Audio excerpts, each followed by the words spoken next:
Amateur Traveler is in its 20th year now, but can you imagine if I had people on the show who had never been to the destination but had just read about it or seen a movie about it?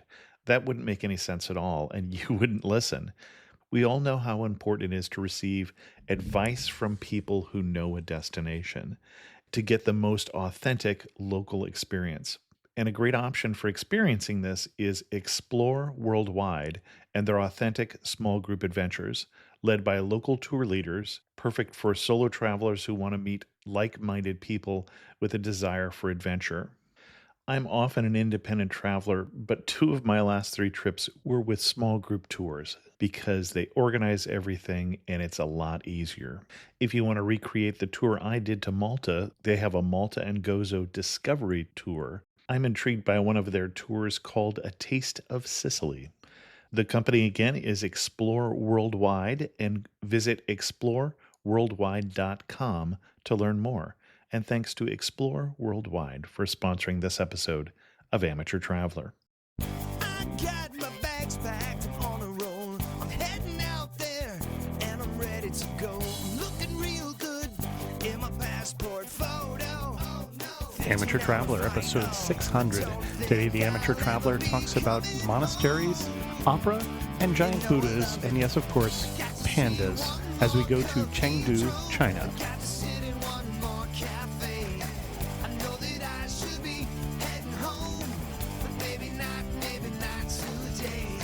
Welcome to Amateur Traveler. This is the 600th episode of Amateur Traveler, and I am your host, Chris Christensen. This is a special episode, not a different episode, just a special episode because it's number 600, so let's celebrate.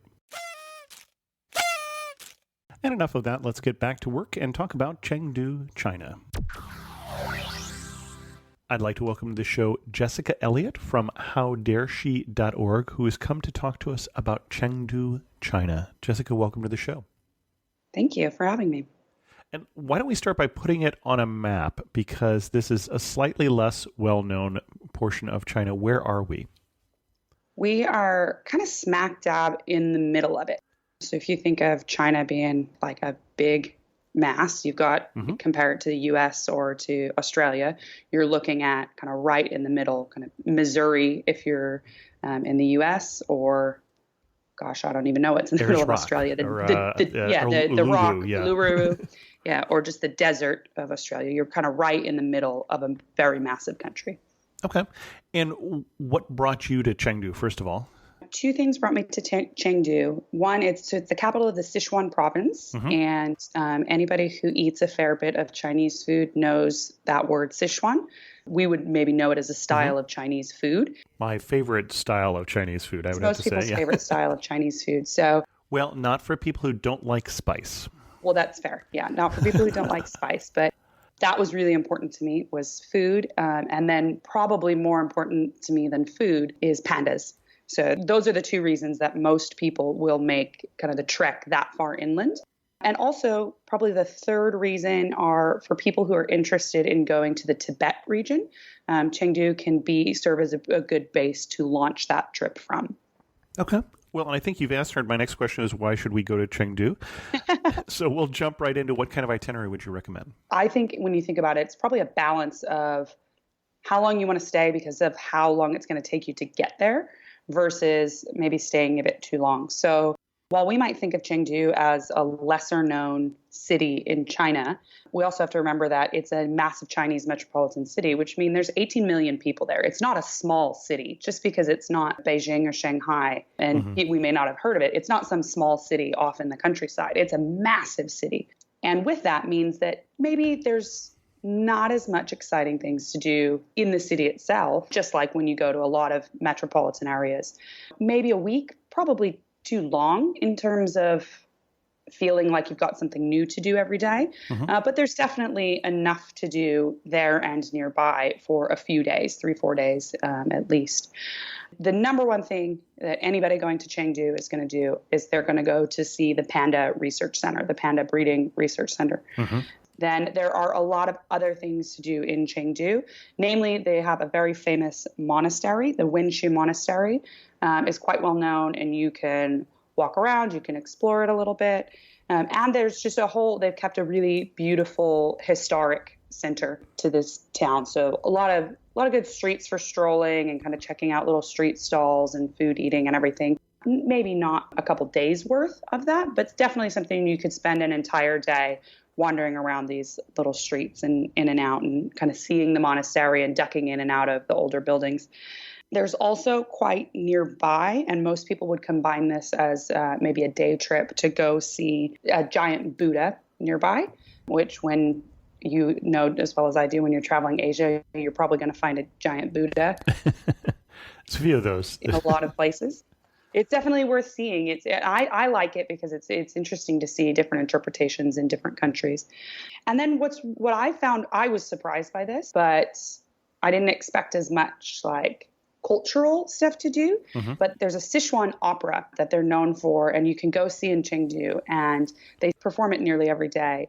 But it's really cool. It's called a face-changing opera, and it's one of the most magnificent opera, definitely the coolest opera I've ever seen, because I've never seen an opera that has tricks before, but it's definitely worth seeing. So I think those are probably the big things that you want to hit.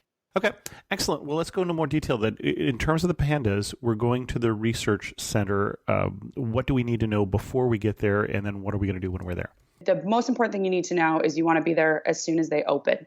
In the morning. That's your best chance. Crowds, because that's why people came to Sichuan. It gets Sichuan. Crowds, and more importantly, the pandas have eaten their bamboo and they get sleepy. If you know anything about pandas, mm-hmm. they're not an active creature. No, so you want to get them during the small window that they're out and about. Mm-hmm. So you definitely want to get there as early as you can. It's not super close to the city. You can get there by public transport, but pretty much anywhere you stay, you can book a day tour or a half-day tour with your accommodation, and I would recommend that. They don't usually charge an outrageous price, and that'll include your transport to and from, and it's definitely worth it, and they'll get you there right when they open. The key thing that I thought was a success when I went is we went the opposite direction of where the crowd went. What that meant was when we got to the cubs before the rest of the crowd did, because the cubs, and they're getting a bit older now, they're obviously the highlight, because if you've ever watched baby pandas roll around, it's what you've come for. So get there early in the morning, go the opposite direction, and then kind of keep moving along, because it's very tempting to sit and watch them because they're quite cute, but there's plenty throughout. And so if you stick with the first few that you see, you're going to miss the rest of them. And then don't forget about the red pandas. So everybody wants to think about the main big pandas. There's also red pandas there. They're harder to see. They're not as cute. They're not as lazy. So they're going to be running around. You're going to have to do a little bit of work to see them, but they're also quite cool. And then don't skip the actual research center part of the mm-hmm. base, because it's quite cool that you can actually go in and see the history of it and what they're doing to conserve the species and work on breeding them. Now, a lot of people may have seen photos of people like cuddling with pandas or feeding them. This is something that you can do it sometimes. And I know that's equivocating a bit, but the center allows that and doesn't allow that, depending on what's been going on. If you do want to do that, you need to plan that well in advance. If they are allowing visitors to come and feed the pandas, they're going to require a medical certificate to show that you're healthy and you're not bringing anything into mm-hmm. their environment. And they only allow a very small number of people to do it. They do a very good job of restricting that to make sure that it's always the pandas first. When I was there, they had actually just shut it down because about 6 months prior, one of the pandas got sick from somebody who'd come in, so they shut it down. But they were working on opening it back up. So just because you've seen pictures of people feeding the pandas doesn't mean it's something that you can do. And if it's something you're passionate about wanting to do, you're going to need to do quite a bit of research and work to be able to do that in advance. It will not be cheap and it will not be easy, but it's possibly feeding a panda cub. So that's probably worth it. And how many pandas roughly are at the research station? Are we talking dozens or hundreds, or there aren't that many pandas left, dozens. Is my understanding. Okay, yeah. Yeah, they had 12 or 14 cubs, which was really like a huge success that they were able mm-hmm. to get these cubs through, because fun fact about pandas, they are born very often with twins. Usually the twin doesn't survive. It's quite hard to get them to survive. So it's a remarkable thing that they got these dozen cubs. They each usually have their own area, which mm-hmm. seems sad, But pandas are very solitary animals. So it's not, when you're walking through, you kind of have this, oh, they're kind of separated, but that's how they live in the wild as well. Right. They prefer to be separated. Right. One of the reasons why they have to have a panda breeding research center is that they're so poor at it. And the solitary nature can't help with that. Yeah. Especially, with the twins. That's one of the things that I learned is, with the twins, that the mom just chooses one because they're that bad at raising their cubs that they definitely can't raise twins.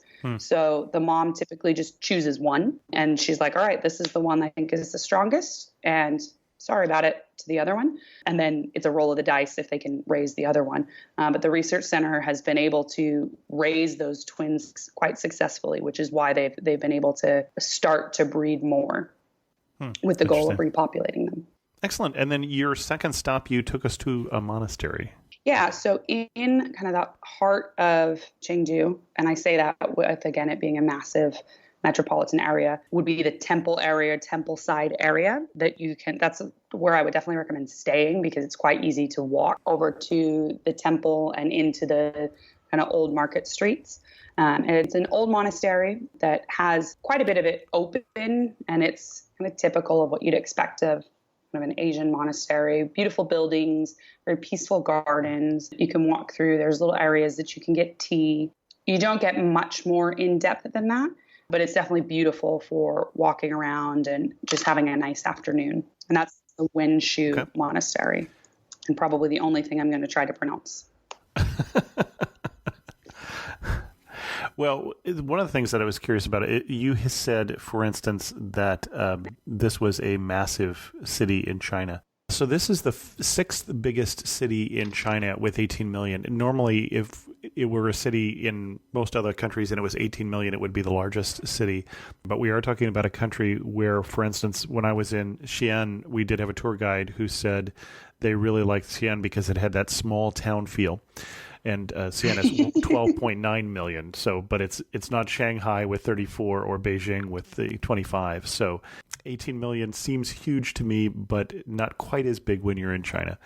Still a pretty massive city. I had in my mind before I went to China this, because I knew the cities were so populated, I thought, oh my God, there's going to be people everywhere, in terms of that you would feel the population. That it would be like Manhattan. Yeah, I didn't really get that. I find that the cities are larger geographically than I expected. Out, yeah. So you don't feel the population the way you would, to your point about Manhattan. New York has 9 million people. So we're talking about a city that has twice the population of New York. Right. I would say New York feels more populated, probably because it's just a denser kind of people per square foot. It's got that small town feel. Yeah, it's got that small town feel, New York City. And so you talked about the center also being a great place for food stalls and things like that. We did say that you're coming to Chengdu for food. So where would you go? For instance, is there a particular district that is good for that, or? Kind of everywhere, which is really not all that helpful. Near the temple, you're going to be able to get a lot of street food in that kind of historic area. And that's what I'm going to recommend 9 times out of 10 is always going to be the street food. One of the things you're going to need to, I would say, be careful if you're a bit squidgy about meat, that you are going to see while you're walking around the temple area. The delicacy of Chengdu is rabbit head. Okay. You will see that as you're walking around. And that's not something that I went for in terms of trying food, but it's considered one of the kind of adventurous foods, but signature to the city. And so if you feel like you want to have an adventurous food, that's definitely going to be your one in Sichuan. Yeah, no, that's a new one to me. Now, in terms of Sichuan food, if I think I know Sichuan food because I've been eating Sichuan restaurants in California or New York or someplace like that, was this recognizable Sichuan food? Oh, here's Kung Pao chicken, or was it very different? No, I would say it's probably the most recognizable food that I had in China, that it felt prepared very similar. That said, I've never been to a restaurant in California that has chicken feet or that has rabbit's head. I have. Not rabbit's head, but I have been to restaurants with chicken feet. Yes, I have. Maybe that's just, I'm a little bit squirmish about meat. So that's, my mind naturally has steered me away from it. No, but I think that's probably what I liked the most about Sichuan food, apart from the spice, which I particularly like, is that it felt probably the most freshly prepared. Other parts of China, I felt used maybe a bit more oil in their cooking than we're used to when we're having kind of Western Chinese food. So I think that's what I really liked the most about the food in Chengdu specifically, is it felt really fresh, didn't feel oily, felt very reminiscent of what I know as Sichuan food. Yeah, in terms of chicken feet, I managed a group at HP years ago at Hewlett Packard, and it hadn't actually noticed, I hadn't really occurred to me that everybody in my group was Chinese, because that wasn't what I needed to know to be their manager, until we went out to lunch and I realized everybody was speaking in Chinese and they were looking at me and laughing, and that was because they were ordering chicken feet. So that's also one that I did not try it in. It's not a lot of meat on chicken feet. It's not really worth the trouble. No. That's what it seems to me. I'm like, I just don't feel like that's just not worth valuable. Yeah, you're not going to get the most out of it. And then what else are we going to do while we're downtown or in the city center? Again, it's a lot of kind of wandering and checking things out. That's what I enjoy the most of it. A lot of tea, little stalls that if you like to do souvenir shopping, stuff like that, where you're going to get the homemade. The funny thing is when you see that in other countries, you think, oh, this is probably made in China. Made in China. Yeah. Well, here that's going to be true. I think that's what I enjoyed the most. But once you get outside of that really historic center, you do feel, again, like it's a metropolitan area. And I remember when I was exploring there, I was like, is that a Walmart? And I found a Chinese Walmart, which I went in because I was just like, I just have to see this. I have to see if this is actually a Walmart. And I think it was, but that's obviously not something that's not like a fun tourist activity. It just, I was so perplexed by it that I had to check it out. So when you're wandering outside of that historic area near the temple and where you're going to see some of those older buildings, it's going to just feel like wandering around modern day China, which is great as well. But the most interesting thing there is probably going to be, you're going to look for food and you're going to look for anything that catches your eye, whether it be tea or something like that. But not a ton else in the city, apart from, again, going to, maybe if you're going to go to that opera in the evening, which I highly recommend. And you have to tell us a little more about the face-changing opera. I don't know what that means. I know all those words. That combination means nothing to me at all. Yeah, you've never, and that's how I felt. I was there because I stayed at a hostel and they're like, oh, we're going to the face-changing opera tonight. And I had that same reaction, like, what? I'll go because I need to understand what that combination is. And so like any opera, there's singing and it's a beautiful performance.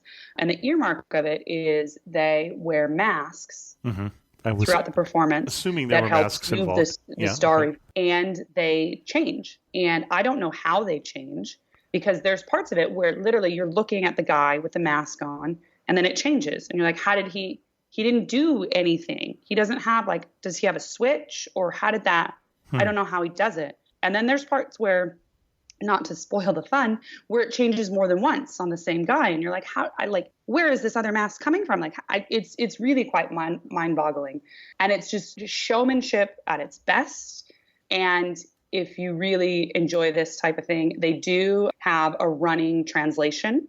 Oh, okay. Up on a screen to the side. Because I think they know that they do have enough foreign visitors. It is the type of translation that you would probably find to be more amusing than informative. But that's quite good because I've seen operas in many different countries and usually not in English. And so you're relying on the show.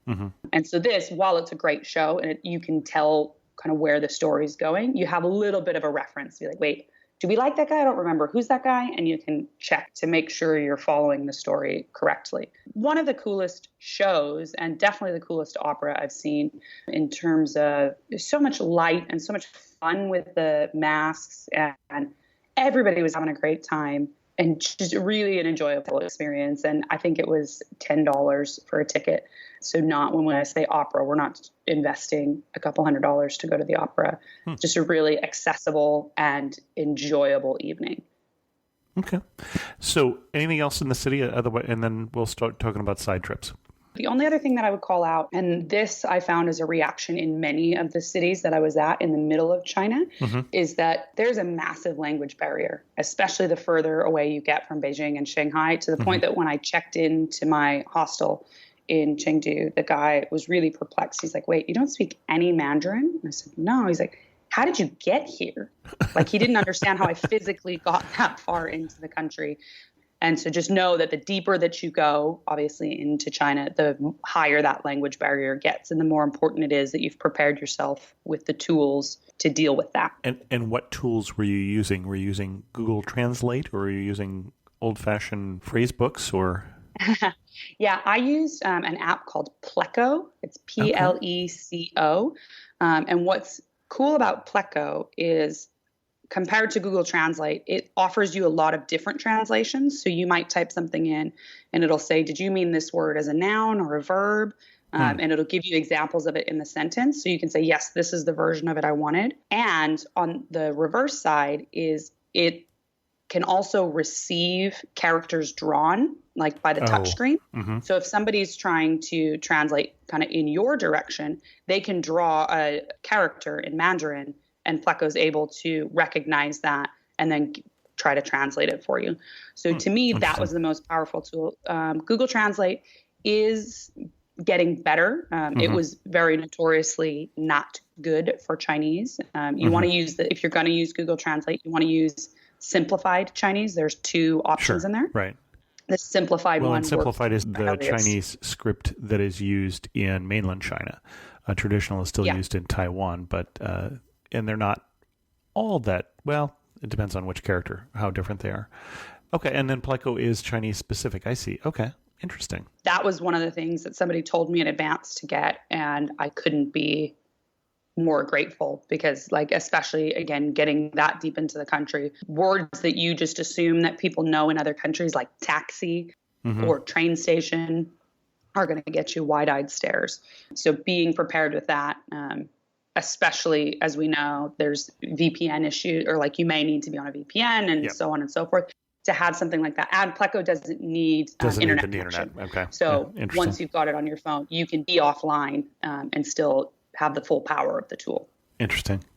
Well, and we talk about it being easier in Beijing or in Shanghai, for instance, but I've had even in Shanghai where we were trying to get back to the Marriott, and we confidently walked into a taxi and said Marriott, and the look was just like, I have absolutely no idea what you're talking about. I don't understand the word. And fortunately, I knew that it was the Tomorrow Square Marriott and could come up with tomorrow at least in Mandarin. I couldn't even come up with square, and that was enough. You know, I'm thinking we're going to have to pantomime the shape of the building. You know, you could normally see it in the distance, but it was behind some other buildings, and so even in other places, if you're not within a hotel or a popular tourist restaurant, you may still have some issues where translation is helpful. Oh yeah, in Beijing actually, I didn't know this, and I was trying to get a taxi, stressed about being on the street. So I had my phone in my pocket because that's my one thing that I'm very careful with not having out for the potential of it being stolen. And so many taxi drivers, I'm like, they're going to know train station. And they kept just driving off. They were not interested in the fact that I'm like, train. And I'm like miming, like, choo choo. And they're just looking at me like I'm a lunatic, and then driving off. And that's one thing that can be quite common in China. It's not like other countries where people are quite desperate to be their passenger as a taxi driver, or they want to be your guide, that if you're going to be an annoyance to them, they don't want to deal with you, and they'll move on to find somebody else, because there's enough tourist traffic, particularly domestic traffic, that foreign tourists are just kind of annoying. In that respect. Sure. A lot to more be work. fair, if you're a guide and you're going to get the same money from somebody who speaks your language versus somebody who doesn't, you're probably going to want to take the domestic tourists because it's just easier. Right. Well, then you talked about at least one side trip. You went out to a giant Buddha. Yes. So the Leshan Buddha is, again, a big giant Buddha. It's a UNESCO heritage site, and it's about 2 hours from the city. So that would definitely be at least a half-day trip where you could either organize through some local transport, probably easiest to, again, try and book it through your accommodation so that you can get maybe somebody who speaks English, hopefully a driver who speaks a little bit of English, but who can take you to the Buddha. It's really cool. It's kind of in these rocks. While a lot of people don't necessarily associate traveling in China with getting access to nature, I think this is a good example where that's just not true. There's a lot to see in China that's in nature and that gets you out. And I think this is an example of it. And this is the largest and tallest stone Buddha in the world. We're talking about 71 meters or 233 feet. So that's pretty big. Yeah, and he's a pretty cool looking guy. It's massive. And what I like about it is one thing that I always find a bit confusing in terms of understanding Buddhist sites is that my understanding of Buddhist philosophy and religion is that it's all about the middle way. It's not about extravagance. It's not about deprivation. And then you see so many places where it's just Buddha covered in gold and this and that. And I have a hard time finding that as a way that resonates with kind of the Buddha's philosophy.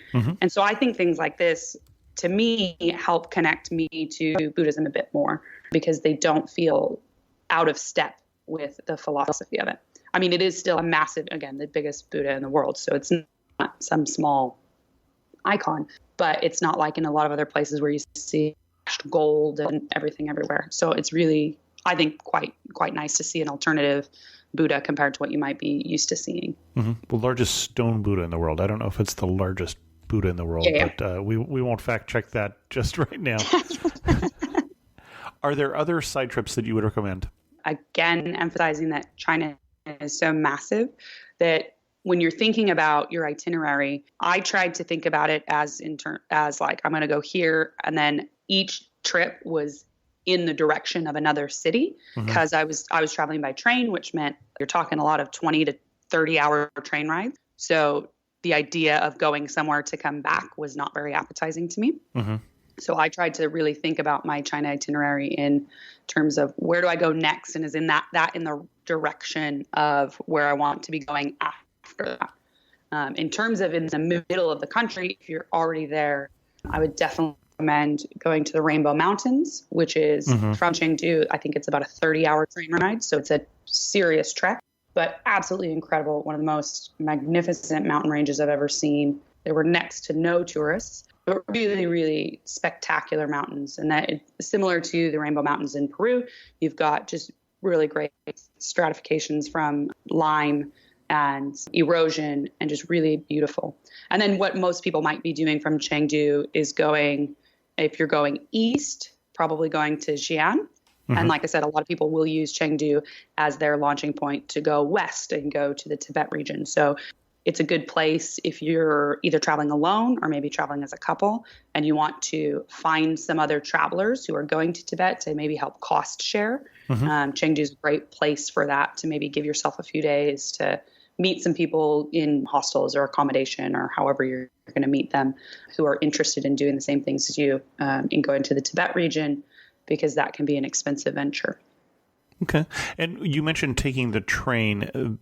I've been on high-speed trains in China, and then I've been on the night trains. The difference in luxury is significant. What kind of trains were you taking around? I was taking, for the most part, the slower, the longer trains and the night trains. And yes, I would absolutely agree. I've been on both, and the difference is astounding. I was on, I think it was actually my train from the Rainbow Mountains to Chengdu. I got a 20-hour train, and I could only get a standing room only seat, which meant I just didn't have a seat for that. So I could sit in a chair until somebody came, and like overnight I ended up sitting on the floor, and that's where I slept, kind of in the corner. I don't recommend going that route. It was not my best night's sleep. Yeah, but it's quite palpable. You on the slower trains, you're going to get smokers. You're going to get maybe not the cleanest and most luxurious things to expect. But if you can get a bed on them, it's going to be so. Most of the night trains that I went on, I got beds, and they're stacked 3 high. Right. So if you kind of want to get the middle bed, if you can, the middle or the lower bed. If you get the lower bed, you're going to have to share it with people who want to sit there Right. until you kick them out so you can go to sleep. So I think the middle bed is really the ideal one because nobody sits on it. The top bed, you're just really close to the roof. And a little more motion at the top is the other thing that we found. Mm-hmm. Yeah, wouldn't expect to get the highest quality sleep. Worked fine for me, not so much for my wife, I will say. And I think it was the restroom facilities being a hole in the floor that was probably the thing that she would not go on a night train with me in China again. She did twice, and twice was enough. So once was enough, actually, technically. You'll get through it. On one of them, I had finally gotten to sleep. I was in that middle bunk and I was really happy. It was so quiet because everybody else had gone to sleep. Because that's the thing is when you're packed 3 high, you're just going to have more people on the train, which means there's more it's like noise. A dorm room on wheels, like 60 people basically with no walls in between in the lowest class with the beds. Yeah, exactly. Yeah. So I was sleeping. I was so happy. And about 5:30 in the morning, all of a sudden I hear a man screaming. Oh, like, what? Happening? And I poke my head out and this guy is on his cell phone. He's talking to somebody and he's just very expressive about whatever their conversation is about. And this is probably the only time that I looked at him and I was like, hey, and he looked over at me and I'm like, I pointed at my wrist to indicate time and I was like, shut up. And I know he did not know what I said, but I think he knew what I meant. In that it's 5:30 in the morning. You guys can be as noisy as you want during the day. That's fine. But you got to give me another hour before you're screaming on the phone. Yeah. But otherwise, it's always an adventure. And I really, apart from sleeping on the floor and waking up in the morning, I thought that the trains were quite interesting. I also, that was the first time that I caught somebody trying to slyly take photos of me. Who's probably thinking, what is this girl doing here in the middle of the country? Like, how has she gotten here? But what I thought was quite funny is he was doing it while standing right in front of a window. So the reflection, I could see everything off the reflection of the window. I could see him taking pictures and everything. And you know what? He's going to, I don't know, take that home and say like, look, this is somebody I saw on the train today. I don't know what he's going to do with the photo. But so it was definitely an experience to have people. I always try to take trains and local transportation as much as possible. And it's a fun experience when people are like, how are you here? Like, so I enjoyed that part of it. Well, let's start getting into our wrap-up questions here. You're standing in the prettiest spot you saw in Chengdu or in the vicinity. Where are you standing? What are you looking at? One of two. It's standing looking at the panda cubs playing with each other. Okay. Or near the monastery, which is next to temples and really just in that historic center where you can feel the history of where you're at. Okay. One thing that makes you laugh and say only in Chengdu. Rabbit's heads. I was trying to get street food and I don't eat fish. So I was like trying to communicate to the woman that I didn't want fish and I didn't know what the food was. So I was making the little you know how you make swimming gills? Noises? Yeah. Fins next to your face to see if it was fish. And the woman laughed her head off and was like, no. And then she started clucking like a chicken, which I thought was quite fun. The street food experience in and of itself is fun and funny. Okay. Last question. If you had to summarize Chengdu in 3 words, what 3 words would you use? Pandas. Okay. Spice. Okay. Historic. Okay. Excellent. And we mentioned that you blog. This is Jessica Elliot again from howdareshe.org. If we wanted to send people to your best post on Chengdu, where would we be sending them? I would actually go to the 10 things you need to know before visiting China, because that's going to prepare you for all of China, but also Chengdu. And can you give us a hint of one of them? We'll make them go read the other 9. But learning to count with your fingers, which is not what you think it is. Okay. You don't use the same fingers that you would use to indicate 1, 2, or 3, for instance.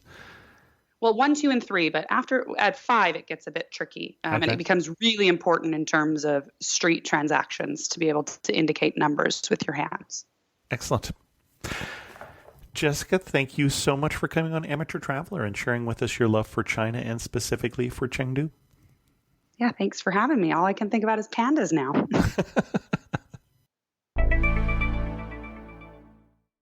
In news of the community, my apologies, first of all, for those of you who subscribe to the MP3 version of this show, who found a different podcast on your feed last week. I actually do 5 podcasts with 7 different feeds, and occasionally, I'd say once every 2 years, I screw up and put one in the wrong place. Sorry about that. I'll try not to do it again, at least for another couple years. Also, in news in the community, the trip to Africa from South Africa, from Kruger National Park up to Victoria Falls in Zimbabwe through Botswana is now posted. That's the 2019 trip on the Amateur Traveler site. Go there if you're interested in joining us or just in learning more. And we still have 4 more slots for the trip this year to Central Europe. So check both of those out on the Book Travel tab in the Amateur Traveler website. Also this week I heard from Tom, who said, "Love the show. I look forward each time when an episode appears in my feed. I haven't made it to Madagascar yet, but hopefully one day. Your guest told great stories and inspired me. You talked about Kayak Explore, and that is new to me. Beware password. I feel an adventure in my future. Thanks for all you do." We've actually talked about Kayak Explore for some time now. The first video episode of Amateur Traveler, for those of you who don't know, there's an occasional video episode. That's 2 of those 7 feeds and 1 of the 5 podcasts that I do, and it comes out occasionally. But the very first episode was on this Kayak Explorer tool that makes it easy for you to find what's on sale at a particular time. Kayak.com/explore. They are not sponsoring this show, although they would certainly be welcome to do so. In fact, any of you would be welcome to sponsor the show. Just let me know. Send an email to host@amateurtraveler.com. With that, we're going to end this episode. Join us in the Facebook community, facebook.com/amateurtraveler, or the trips group, amateurtraveler.com/trips. And as always, thanks so much for listening.